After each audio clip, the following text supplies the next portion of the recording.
کیا آپ جانتے ہیں ایک ایسا نیک عمل جو صرف کسی غریب کی مدد نہیں کرتا بلکہ انسان کے لیے اللہ کی رحمت اور برکت کا ذریعہ بھی بن سکتا ہے؟ وہ عمل ہے صدقہ۔ لیکن ایک سوال بہت سے لوگوں کے ذہن میں آتا ہے کہ کیا صدقہ مصیبتوں کو دور کر سکتا ہے؟ صدقہ دینے کی اسلام میں اتنی اہمیت کیوں ہے؟ اور اگر ہمارے پاس زیادہ پیسے نہ ہوں تو کیا ہم پھر بھی صدقہ کر سکتے ہیں؟ آج کی اس ویڈیو میں ہم قرآن و حدیث کی روشنی میں صدقے کی اہمیت اور اس کے فضائل کو سمجھیں گے۔ صدقہ کیا ہے؟ صدقہ صرف پیسے ضرورت مند کو دینے کا نام نہیں ہے۔ اسلام میں ہر وہ نیکی جو اللہ کی رضا کے لیے کی جائے صدقہ بن سکتی ہے۔ آپ صلی اللہ علیہ وآلہ وسلم نے فرمایا ہر نیکی صدقہ ہے، یعنی کسی کی مدد کرنا، کسی کو اچھی بات بتانا، کسی کے لیے آسانی پیدا کرنا، حتیٰ کہ کسی کے راستے سے تکلیف دہ چیز ہٹا دینا بھی صدقہ ہے۔ اس لیے یہ نہ سوچے کہ میرے پاس پیسے نہیں ہیں، میں صدقہ نہیں کر سکتا۔ آپ کے پاس مسکراہٹ ہے، اچھے الفاظ ہیں، وقت ہے، کسی کی مدد کرنے کی طاقت ہے، یہ سب نیکی کے موقع ہیں۔ اللہ تعالیٰ قرآن مجید میں فرماتے ہیں جو لوگ اپنا مال اللہ کی راہ میں خرچ کرتے ہیں ان کی مثال اس دانے کی سی ہے جس سے 7 بالیاں نکلیں، ہر بالی میں 100 دانے ہوں۔ ذرا غور کریں اللہ تعالیٰ ایک نیکی کے اجر کو کس خوبصورت مثال سے سمجھا رہے ہیں۔ ایک دانہ زمین میں ڈالا جاتا ہے لیکن اللہ تعالیٰ اس میں کتنی برکت پیدا کر سکتا ہے۔ اسی طرح انسان اللہ کی رضا کے لیے جو کچھ خرچ کرتا ہے اللہ تعالیٰ اس کے اجر میں اضافہ فرما سکتا ہے۔ صدقہ دینے سے مال کم نہیں ہوتا۔ کبھی کبھی انسان سوچتا ہے اگر میں اپنا پیسہ کسی کو دے دوں گا تو میرے پاس کم رہ جائے گا، لیکن آپ صلی اللہ علیہ وآلہ وسلم نے فرمایا صدقہ مال کو کم نہیں کرتا، یعنی بظاہر انسان کے ہاتھ سے مال نکلتا ہے لیکن اللہ تعالیٰ اس میں برکت عطا فرما سکتا ہے۔ اس لیے صدقہ صرف خرچ کرنا نہیں بلکہ اللہ پر بھروسہ کرنا بھی ہے۔ صدقہ اور مصیبتیں۔ اب آتے ہیں اس سوال کی طرف، کیا صدقہ مصیبت کو دور کر سکتا ہے؟ اسلام ہمیں یہ سمجھاتا ہے کہ ہر چیز اللہ تعالیٰ کے اختیار میں ہے۔ اللہ تعالیٰ چاہے تو کسی نیکی کے ذریعے انسان سے کوئی تکلیف دور فرما دے، اس کے لیے آسانی پیدا فرما دے اور اسے اپنی رحمت سے نواز دے، لیکن ہمیں یہ بات بھی سمجھنی چاہیے کہ صدقہ کوئی ایسا نسخہ نہیں جس سے انسان یہ دعویٰ کرے کہ اب اس کی زندگی میں کبھی کوئی مصیبت نہیں آئے گی۔ انبیاء علیہ السلام بھی آزمائشوں سے گزرے، لہٰذا صدقہ کرتے وقت ہماری نیت یہ ہونی چاہیے یا اللہ میں یہ صدقہ صرف تیری رضا کے لیے دے رہا ہوں، تو میرے لیے خیر و برکت اور آسانی عطا فرما۔ صدقہ بری موت کو ٹال دیتا ہے، کیا یہ حدیث ہے؟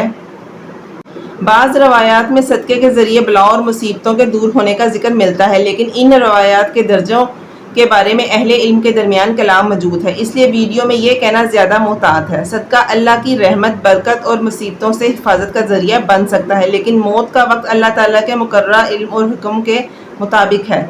اللہ تعالیٰ فرماتے ہیں اور ہر امت کے لیے ایک مقرر وقت ہے، پھر جب ان کا وقت آ جاتا ہے تو نہ ایک گھڑی پیچھے ہٹ سکتے ہیں اور نہ آگے بڑھ سکتے ہیں۔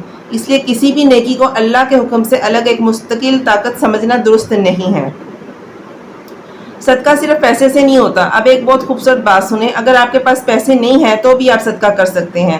آپ صلی اللہ علیہ وآلہ وسلم نے نیکی کے بہت سے کاموں کو صدقہ قرار دیا ہے، مثلاً کسی کو راستہ بتانا، کسی کی پریشان انسان کی مدد کرنا، کسی کے ساتھ نرمی سے بات کرنا، کسی بھوکے کو کھانا کھلانا، کسی پیاسے کو پانی پلانا، کسی ضرورت مند کی مدد کرنا اور کسی کو نقصان سے بچانا، یہ سب نیکی کے کام ہیں۔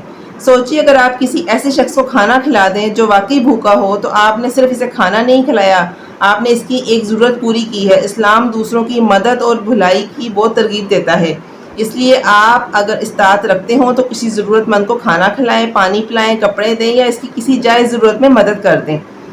اسلام میں پانی پلانے کی بھی بہت فضیلت بیان ہوئی ہے، آپ کسی انسان یا جانور کو پانی پلا سکتے ہیں، یہ بھی ایک نیکی ہے۔ اور یاد رکھیں صدقہ صرف بڑی رقم دینے کا نام نہیں ہے، کبھی ایک چھوٹی سی نیکی بھی اللہ تعالیٰ کے ہاں بہت بڑی بن سکتی ہے، کیونکہ اللہ نیت کو جانتا ہے۔ قرآن مجید میں اللہ تعالیٰ فرماتا ہے اگر تم صدقات ظاہر کرو تو یہ بھی اچھا ہے، لیکن اگر نہیں چھپا کر فقراء کو دو تو یہ تمہارے لیے زیادہ بہتر ہے۔ اس سے ہمیں یہ سبق ملتا ہے کہ صدقہ کرتے وقت دکھاوا نہیں ہونا چاہیے، ہمیں یہ نہیں سوچنا چاہیے لوگ مجھے دیکھیں گے تو میری تعریف کریں گے، بلکہ نیت یہ ہونی چاہیے میرا رب مجھے دیکھ رہا ہے، مجھے اسی کی رضا چاہیے۔ صدقے کی اصل خوبصورتی اس کی رقم میں نہیں بلکہ نیت میں ہے۔ اگر کوئی شخص بہت زیادہ مال دے لیکن صرف لوگوں کو دکھاوے کے لیے دے تو اس نے اپنے اخلاص کی فکر کرنی چاہیے، اور اگر کوئی شخص بہت تھوڑا دے لیکن خالص اللہ کی رضا کے لیے دے تو وہ نیکی اللہ کے ہاں قیمتی ہے۔ اس لیے صدقہ کرتے وقت دل میں کہیں یا اللہ اسے اپنی رضا کے لیے قبول فرما۔ صدقہ جاریہ یعنی ایسا نیک کام جس کا فائدہ انسان کے دنیا سے چلے جانے کے بعد بھی جاری رہے۔ آپ صلی اللہ علیہ وسلم نے فرمایا جب انسان فوت ہو جاتا ہے تو اس کے اعمال کا سلسلہ ختم ہو جاتا ہے سوائے 3 چیزوں کے جن میں صدقہ جاریہ بھی شامل ہے۔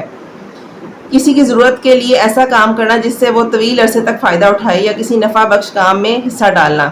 یہ انسان کے لیے بہت بڑی امید کی بات ہے کہ کسی ایسی چیز میں ڈالنا جس کی نیکی کا اجر جاری رہے۔ صدقہ ہمیں 3 بڑی چیزوں سے سکھاتا ہے۔ پہلا، اللہ پر بھروسہ، اپنا مال اللہ کی رضا کے لیے خرچ کرنا۔ دوسرا کا احساس، ہم صرف اپنے بارے میں سوچتے ہیں بلکہ ضرورت مندوں کا خیال بھی رکھتے ہیں۔ تیسری، دنیا سے بے رغبتی، ہم سمجھتے ہیں کہ اصل کامیابی صرف مال جمع کرنے میں نہیں بلکہ اسے صحیح جگہ استعمال کرنے میں بھی ہے۔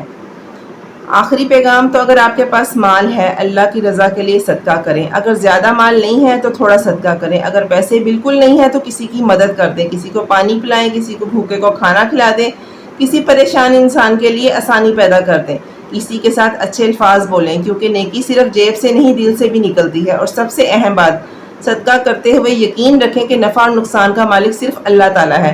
ہم نیکی اس لیے کرتے ہیں کہ ہمارا رب ہم سے راضی ہو جائے۔ اے اللہ ہمیں اخلاص کے ساتھ صدقہ کرنے کی توفیق عطا فرما، ہمیں ریاکاری اور دکھاوے سے محفوظ فرما، ہمیں ضرورت مندوں کی مدد کرنے والا بنا، ہمارے مال میں برکت عطا فرما، ہماری نیکیوں کو قبول فرما اور ہمیں دنیا اور آخرت کی بھلائی عطا فرما، آمین یا رب العالمین۔ اگر آپ کو یہ ویڈیو پسند آئی ہو تو اسے دوسروں تک ضرور پہنچائیں کیونکہ ممکن ہے آپ کے ذریعے کسی کو صدقہ کرنے کی ترغیب مل جائے۔